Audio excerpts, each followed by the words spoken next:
ഫെങ്ഷുയില് ചില സ്റ്റാറുകൾ ഇത്തരത്തിൽ വലിയ ആരോഗ്യ പ്രശ്നങ്ങൾ ഉണ്ടാക്കുന്നുണ്ട്. വീടിന്റെ ഫ്ലൈയിങ് സ്റ്റാർ അനുസരിച്ചിട്ട് ഓരോ ദിക്കിലും 2 നമ്പറുകൾ നിലനിൽക്കുന്നുണ്ട്. അപ്പോൾ അത്തരം നമ്പറുകളെ ഫ്ലൈയിങ് സ്റ്റാർ നമ്പറുകൾ എന്ന് പറയും. വർഷാവർഷം വരുന്ന നമ്പറുകളെ ആനുവൽ സ്റ്റാർ നമ്പർ എന്നും പറയും. 2 എന്ന് പറയുന്ന നക്ഷത്രം ആരോഗ്യ സംബന്ധമായിട്ട് പ്രശ്നങ്ങളാണ്. അപ്പോൾ 2 എന്ന് പറയുന്ന നക്ഷത്രം ഇപ്പോൾ എല്ലാ വീടിന്റെയും സെൻട്രൽ ഭാഗത്തിലാണ് 2025 2 വന്ന് നിൽക്കുന്നത്. അപ്പോൾ സെൻട്രൽ ഭാഗം നമ്മൾ കൂടുതൽ സമയം ചെലവഴിക്കുകയോ അല്ലെങ്കിൽ അവിടെ കിടക്കുകയോ ചെയ്യുകയാണെങ്കിൽ ഈ വർഷം ആരോഗ്യ പ്രശ്നം പിടികൂടാനുള്ളൊരു സാധ്യത ഉണ്ട്. അവിടെ നമുക്ക് ഫെങ്ഷുയിൽ ചില റെമഡികളുണ്ട്. ആ സ്ഥലം ഒഴിവാക്കാൻ പറ്റുമെന്നുണ്ടെങ്കിൽ ഉറപ്പായിട്ടും ആ ഒരു ഏരിയ ഈ വർഷം ഒന്ന് മാറ്റി ഉപയോഗിക്കുന്നത് നല്ലതായിരിക്കും. അതല്ല നമുക്ക് അത്രയും കുറച്ച് സ്ഥലങ്ങളുണ്ടെന്നുണ്ടെങ്കിൽ ഒരു റെഡ് റിബണിനകത്ത് 6 ചൈനീസ് നാണയങ്ങൾ കെട്ടി വരുന്നതാണ് 6 മെറ്റൽ കോയിൻസ് എന്ന് പറയുന്നത്.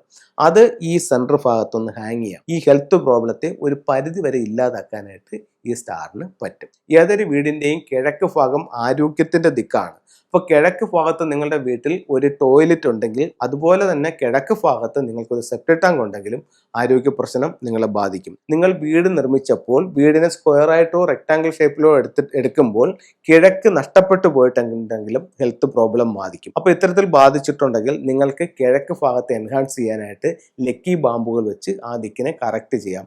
അത് ടോയ്ലറ്റ് ആണ് വന്നിരിക്കുന്നതെങ്കിൽ ആ ടോയ്ലറ്റിനകത്ത് റെഡ് ലൈറ്റ് ഇടാം.